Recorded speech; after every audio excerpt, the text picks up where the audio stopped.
বলতে গত রাতে যে চন্দ্রখানা ভগবন্তপুর মেটালা মৌজায় যে 25 থেকে 30টি হাতির দল, এতে আলুর জমিতে প্রচুর ক্ষয়ক্ষতি করে গেছে। আর এতে কৃষক যে যে ক্ষতি করে গেছে, তাতে মহাজনকেই কি দিবে, আর চাষি এতে বাঁচবেই বা কী করে। এতে হচ্ছে যে চাষির মরা ছাড়া কিছু উপায় নেই। তাতে যে সরকারকে আমরা জানাচ্ছি যে এর ক্ষতিপূরণ একটা কিছু মানে চাষি থেকে যেমন দেয়, এইটাই হচ্ছে আমাদের অনুরোধ। আপনার কত ক্ষয়ক্ষতি হয়েছে? হ্যাঁ, আমার ক্ষতি হয়েছে, বিঘা দেড়েক ক্ষতি হয়েছে।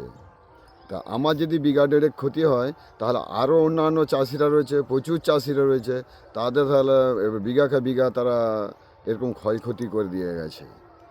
আগামী আতঙ্কে আছেন? হ্যাঁ, আতঙ্কে আছেন?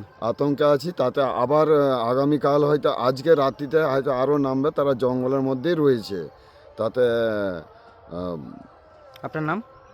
নেপাল মণ্ডল।